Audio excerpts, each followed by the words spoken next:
Ikhetha inkosi enkulu yakithi ebuhleni unyazi. Amen. Umntwana okhulumayo igama lakhe uKhayelihle Sibongo amanqala ibonkosi. Amen. Bantwana basezulwini sokucela ukukhuluma indaba yodwa bese ngihlala phansi angifuni bamude kakhulu. Amen. Wathi ngelinye ilanga khona insizwa. Bakhona bezezulwini lensizwa abakhonzi yazi ukuthi iqhube ukuthi hayi icabanga uyohamba nomhlangano, ihamba nomhlangano la khona inkosi itholakale khona. Lensizwa kanti ihamba nje bantwana basezulwini kanti toza uganga. Ifuna uzodlala iwakutapha mama uthi umhlangano la ufika khona ifika ibona intombi ithatha intombayo idlala ngomntombi ekosazana ikhipha Sahamba isikhathi lenti yenza wasefika usuku lomhla kuphela ngoba nayo nawe uyafika umhla kuphela izawuphela incwadi eyamna yakhe injani intombi incwadi. Ngabe mina incwadi ngibhala kahle lemhlabeni umuntu omshana. No mina lapha ngiyaganga. Lenze mina kubantu abasha abangayimbethi ngomtophe. Angibona kanje ngakholwa.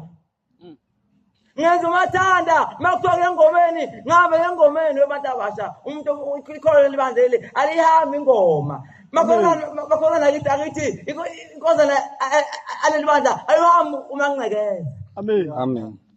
Lensizwa seyifile into zomhla kuphela wafika ushame ngalena zaphenya incwadi othishembe hamba mntanami usufikile.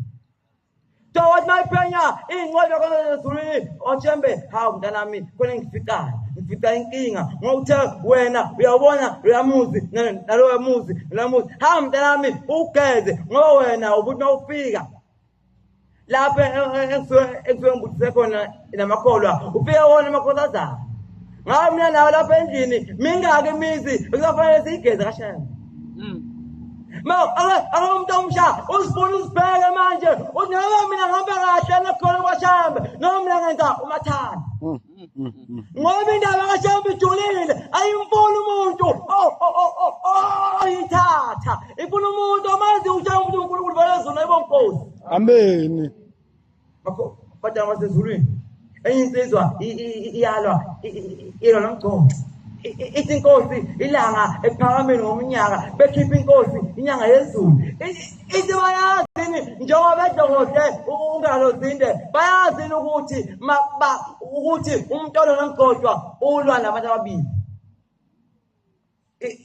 Yabona isithi noma umgcodwa wakho ungalwa naye umhlule emhlabeni kodwa khona umgcodwa kamoya ozongena ngeventilator usulela ebusuku ade ubungenzani ngoba umuntu nomgcodwa awuyi lapha esiyakhona inkosi kusini kuzwini. Amen.